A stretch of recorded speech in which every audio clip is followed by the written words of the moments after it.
All sports, all plays. Yeah. All sports, all plays. All sports, all plays. 365, we making up plays. You talking the game, get you through the days. We're high in the court, the dime in the lane. Variety topics, living the same. All presentation, sports information. In the airways, taking the nation. All sport, all plays, like working your faces. Grace at the field, so tie the laces. All sports, all plays.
All right, what's happening, everybody? Welcome to Easy Money, a sports betting show.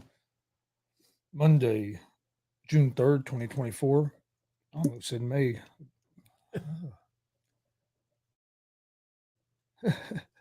Time's going fast.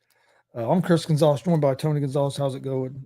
Glenn said he done left the fever group pages. So, Glenn, why? I mean, is it people hating on her or hating on WNBA or what? What's your reason for leaving? I'm somebody. I mean, I have been following some of the stuff that's been going on recently, but I'm not near as versed in WNBA and definitely the fever as you are. What's going on?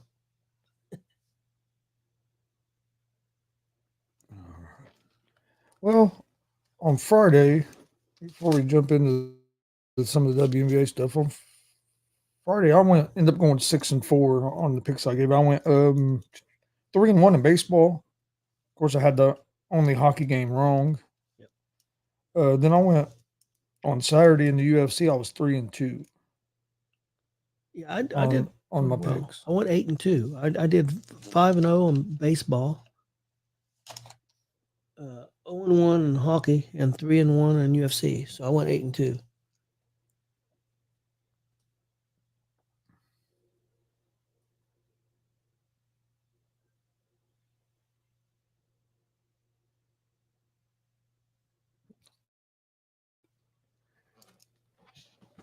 All right. I was annoyed by the fans and all the drama, and he said, "How are you going to lay down in the league office?" And then get blown out yesterday. I think there's a couple things there. One, there's a lot of jealousy going on, but I think one thing a lot of people aren't talking about is the WNBA has not handled this situation at all. They knew you knew how the buzz around Clark. They knew for over basically a year that she was going to be the number one pick. They knew for close to that year that she was going to go to the Indiana Fever. Yep. I mean, not a whole year, but they knew for a while she was going to go to the Fever. You make the schedule for the league. The Fever played 11 games already in 20 days. Your defending champion Aces have played like 5 games. There's other teams that have only played 6 games. Yep. Why would you set it up like that, where you already know they don't get no practice? It's a young team, been one of the worst teams, and you're going to have them play that many games with no break. I think that was part of what led to them getting. Not saying they were going to beat the Liberty yesterday anyway. Liberty are a much better team than the Fever right now. But I think that's led to some of the blowout in that because they're tired. Well, back to back and on the road game. Yeah, one was a home game, one was a road game. That's very weird. That would be weird in the NBA. don't make a lot of, and I'm not making excuses. So I think that, yeah, like the scheduling there, like when it comes down to like what happened on Saturday, that was a dirty play. I don't care who it was on. That's a dirty play. Yep. Whether it happened, whoever it happened to. Yep.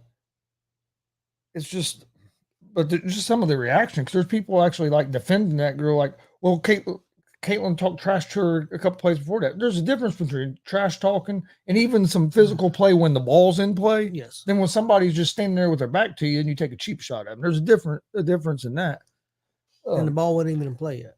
But if you watch the games, and I know Glenn watches the games, there is a legitimate complaint about foul calls that the Fever don't get. Especially Clark, especially sometimes Clark when she has the ball, she'll get hammered some, and we don't get it. And then you go the other side of the court, and it's like we get ticky-tack foul calls. But the Fever's record isn't going to be a whole lot much better than this anyway, I don't think, at the beginning of the season, because it's basically you're bringing in a new player, a new offense. They're trying to run a new offense. I still think a lot of it is that size. I think that the offensive scheme to me is terrible. There's too much of one player having the ball and the other 4 players just standing around. There ain't very many screens getting set, trying to get players open. I don't even see like, you have Aaliyah Boston. Try to feed her or decide you're going to feed Melissa Smith or that you're going to try to you're going to try to get Clark more looks. Clark took 10 shots that whole game yesterday. So I mean, they got to come up with who's going to be their go-to player that they're going to run their offense through, and then especially with the way Clark gets double teamed. If you have people moving, she's going to be able to find people open. But if you're just standing there, I mean, hell, you're making it a lot easier on the defense, in my opinion. I don't think the league was prepared for this much success. I mean, I don't think anybody had any idea. I mean, they may have had some idea, but I think they've been caught off guard by how much of a change has came to the WNBA and how popular it's gotten in a very short time. And I think some people are jealous and not handling it very well. No doubt about it. Even people that's not even playing in the league before played in the WNBA and were great players, maybe greater than what Clark will ever be. It don't make a difference what the reason is. She's bringing notoriety to this league, and she's going to help make this league bigger. So I think that's a good thing. Why these people are upset, I don't understand. You would think this is a good thing that's being done. Whether she pans out to be the greatest player of all time or one of the greatest players of all time, that'll either happen or it won't happen. But I mean, she is bringing notoriety to this league. Got eyes on it, and what's going to happen? This stuff's going to continue, and then my eyes are going to go away. Well, a perfect example, Glenn. Glenn's, and I'm not sure, but Glenn, how many years have you had season tickets? I know you've been at least the last 2 or 3 years. Yes. Glenn was a season ticket holder with the Fever before Clark was ever there. But Glenn has traveled to Vegas. I know he travels and go watches the WNBA, and look what he just said. He's already starting to remove things off Twitter and stuff. So you know what I mean, and that's a fan that's been around since 2018. I've watched off and on like a little bit, but I've watched more. I've watched more this year than I ever have. But if you're already getting people that have been watching it that are starting to get tired of the drama and stuff, you know what I mean? That's not a good sign. And Glenn says the WNBA has been notorious about planning for anything. Yeah, I don't think they've planned well for this at all, because like I said, it makes no sense to have them play 11 games in 20 days. It's happened one other time. I forget which team it was, and that team started the season 1-10. And what are the Fever? 2-9 or something like that? 2-9, I think. 2-8, 2-9, something like that. Yeah, it don't make a lot of sense. Hopefully things will calm down, and I was, not real thrilled that we heard a guy say that nobody came to her aid, nobody helped her up. Somebody did help her up. It did take quite a while after she got knocked down for somebody to get over there, but yeah, Leah Boston was the only one that went over there.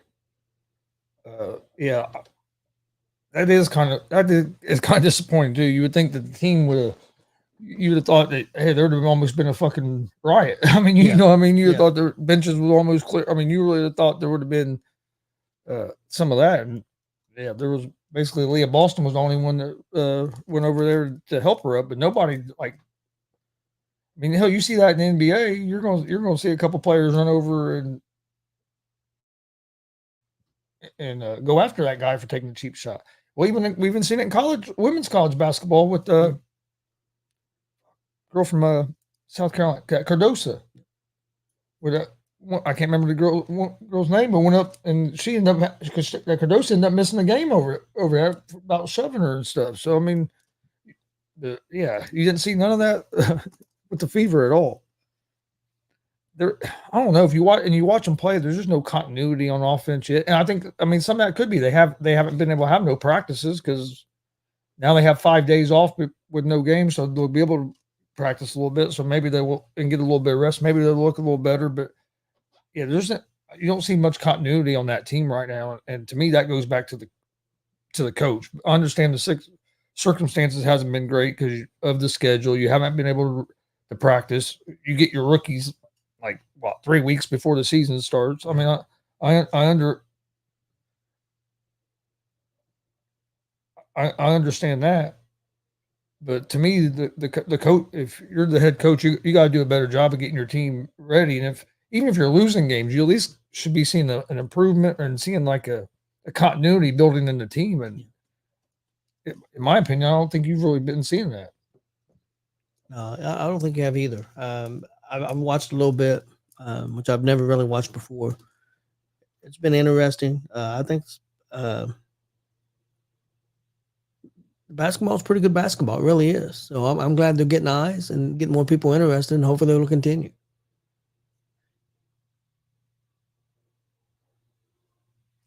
Heard a guy on the radio said that Caitlin Clark in the first 10 games had stunk. She had the second best stats in history for her first 10 game. Yeah, she hasn't stunk. I mean, she put up the numbers like she was in college. No, but she's a rookie, and you're. Yesterday she had her worst game stat wise. She ended up with only 3 points.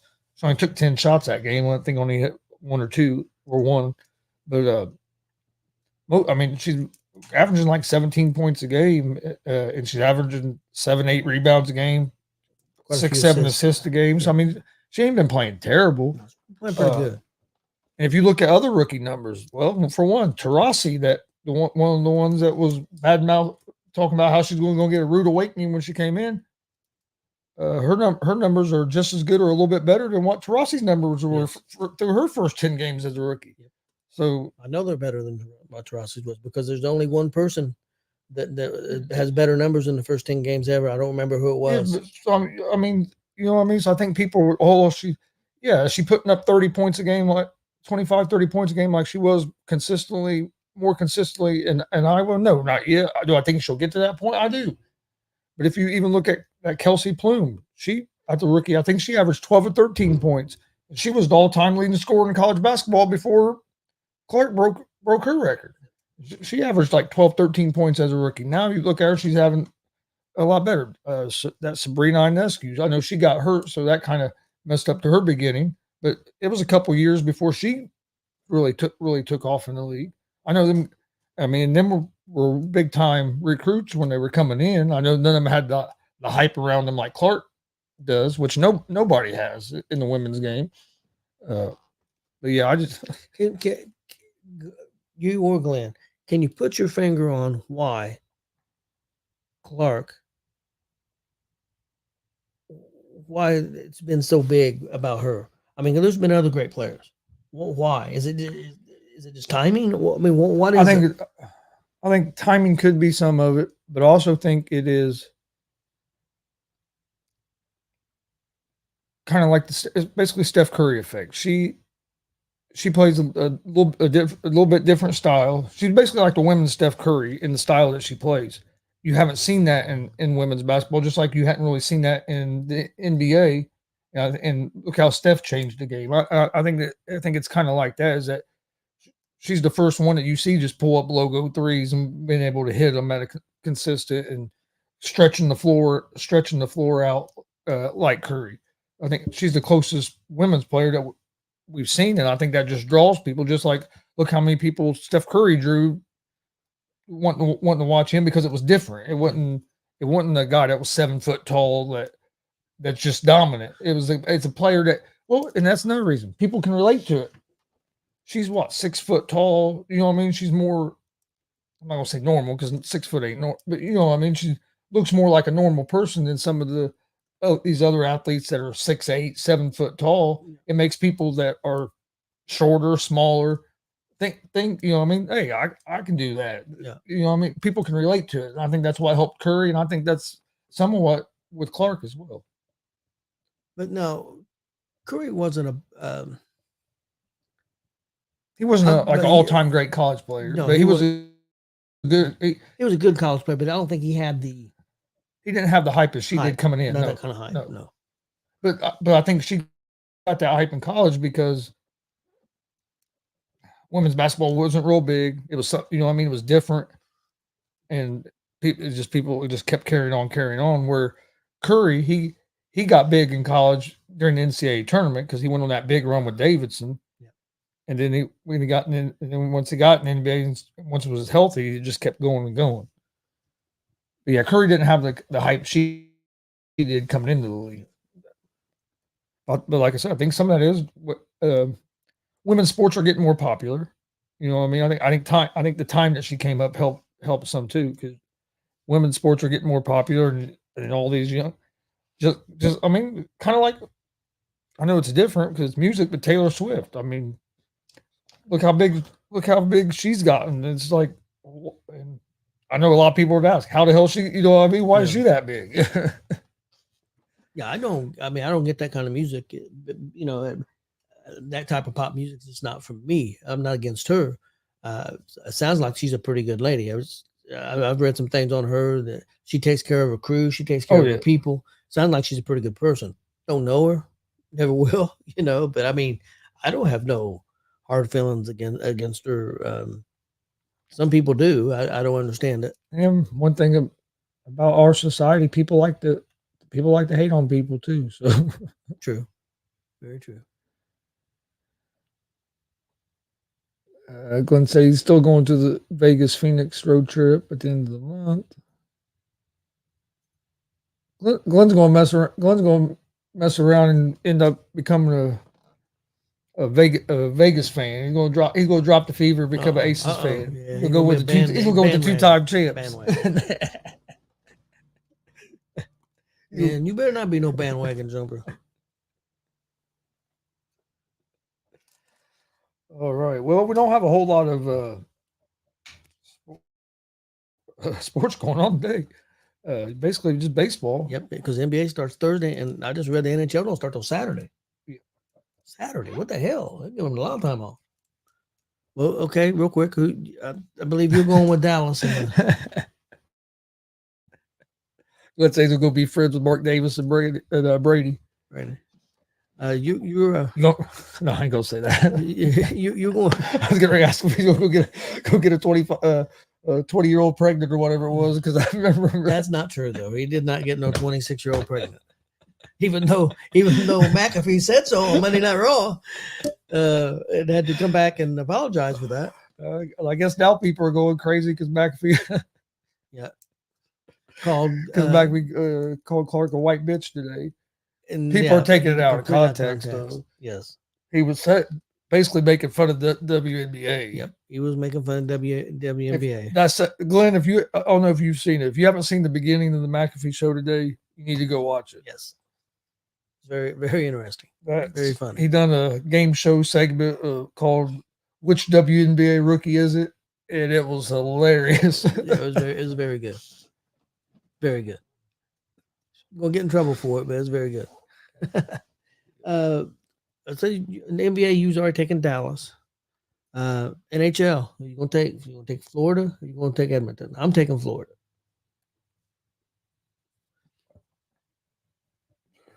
I'm gonna go with Florida. Since you went with Dallas, I'm gonna go with Boston, just to go opposite.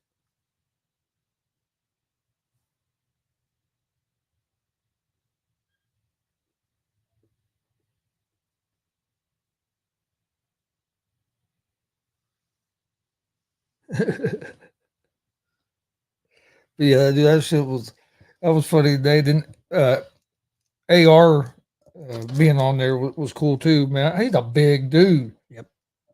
I knew he was big, but man, like we got to see him there at Lucas Oil last year, that Jim Irsay thing. But seeing him there, man, that dude is huge. He said he was weighing 255. That killed me. Back if he asked him if he could throw a ball, and he was going to throw it to net from the stage or whatever. Back so you can throw it from wherever you want. He walked all the way up to the net and tossed it in. Then he ended up throwing one from back, but it was funny.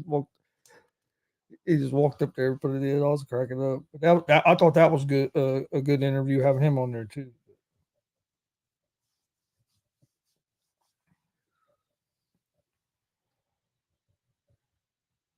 All right. Well, MLB. I ended up going with 3 games tonight. I went with the Mets at the plus 1.5. Just 3 games. What the hell? On the road at the Nationals. There was only like, how many games did you go with? Well, 6. 6. Damn. You pick every game there was? No, probably 10 games. Going Mets plus 1.5, Orioles money line, and I'm taking the Reds on the money line against the Rockies. I did too, so probably bad news for the Reds.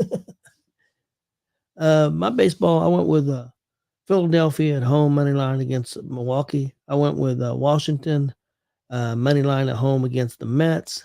I went with Houston money line at home against St. Louis. I went with San Diego money line on the road against the Angels.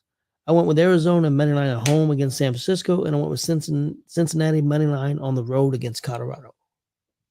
They were my 6 picks for Major League Baseball. Our Reds won a series this past weekend against the Cubs. Yeah, should have swept that. Should have swept them. That's true. They play the Cubs again here in just a couple of days. What this? Thursday through Sunday in Cincinnati. Okay. They play, I forget who it is now, or the Rockies. They play the Rockies in a series, and then they go into a 4-game series with the Cubs. Okay. Thursday, Friday, Saturday, Sunday in Cincinnati. We need to go on about a 5 or 6 game win streak. Try to get back up close to 500 before this All-Star break. I agree. In another, well, I still got about another month before All-Star break.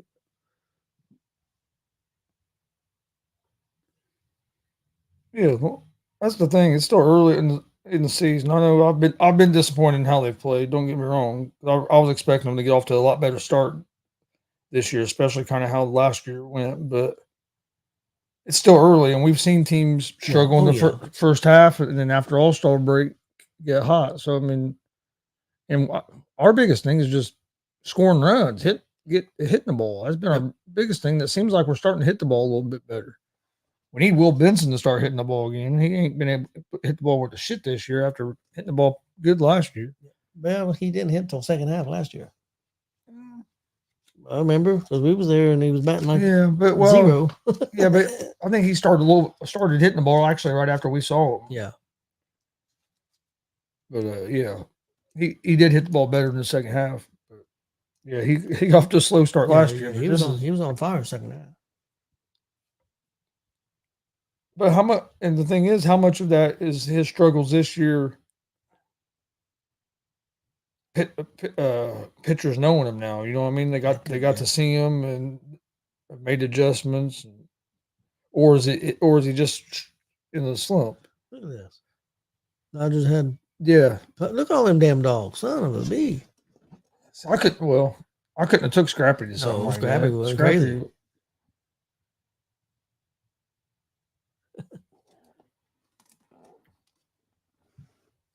Scrappy would have bit anybody could have got a hold of.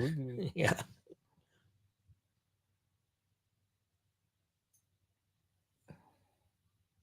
I know there's a lot of people take their dogs to the games like that and stuff.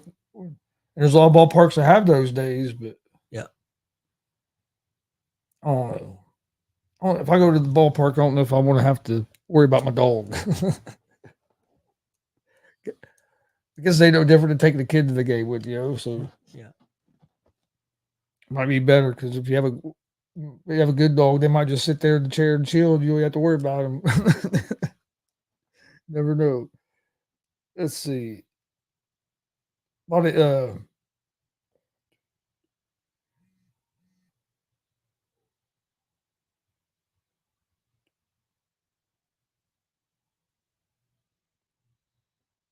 there's 8 games. 8 games of baseball today. You picked 6 of them. Okay. Well, what the hell? And you're giving me hell because I only picked 3. Yeah, you didn't even do that ain't half. bad. Oh, yeah. Especially if it's a Chihuahua. Well, Pablo will be good. Maybe. I think he'd be all right. Oh, he wouldn't like bite nobody. No. He might get out there and start crying. Yeah, he might. He might get out there and start. That's true. The older he gets, the more whiner he gets. Go out there and whine a little bit.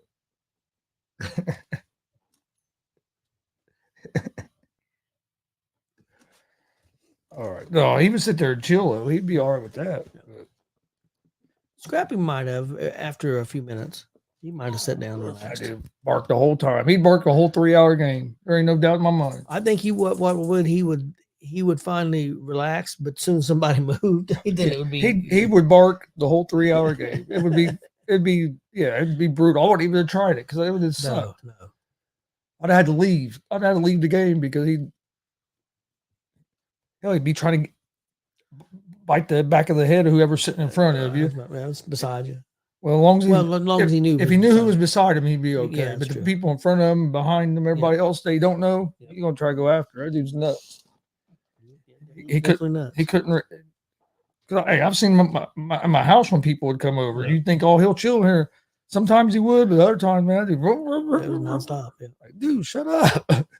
If they wouldn't be here if they're not allowed to. Be quiet. He didn't care, especially Brandon. He hated Brandon, but Brandon gave him a lot of shit too. Get a mailman out there. That's all. All right. Well, did you have anything else for today? Like I said, there ain't a whole lot because NBA don't start till Thursday. Hockey don't start till Saturday. So now, basically,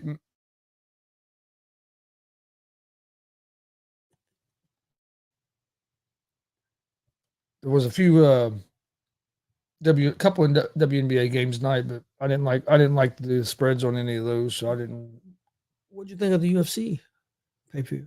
What you got to see of it? You got to see what? 2-3 fights? It was all right. It wasn't like their best card, but it was a decent card. I think the judges were terrible, especially in that co-main event. How one judge had Costa winning that fight was beyond me. I don't think Costa won a round. Maybe At one most round. one, and he had to win in 49-46. And then people were talking about how like that Poirier fight, like they said one judge had it 2-2. I don't know how you can watch that fight and say that fight was even. That fight, Poirier, in my opinion, might have won the 4th round. 4th round was close. I think I can make an argument for both guys in that 4th round. The first 3 rounds, Islam definitely won. Yep. And the 5th round, I thought he was winning the 5th round when before he choked him out. I thought that he won the very first 2 rounds for sure. I thought he won the 3rd round, even though I thought Poirier started fighting better in the 3rd round. 4th round, I have no problem with somebody give it to Poirier. I thought the 5th round was close until what's his name choked him out. Yeah, I thought it was a decent card. It wasn't one of their best cards, but I know their next card they have is Chandler and McGregor. So yeah, we'll see how that goes. That could be really good, and it could really suck. It could go either way, I think. I'm still not convinced it's going to happen. Well, that's true. But, all right. Well, we appreciate everybody watching. Please hit that subscribe button on YouTube at Gonzo Sports Room. Like and follow Facebook, Twitch, X, all at Gonzo Sports Room as well. GWR tonight, 6:30. And we will be back tomorrow around 3 o'clock.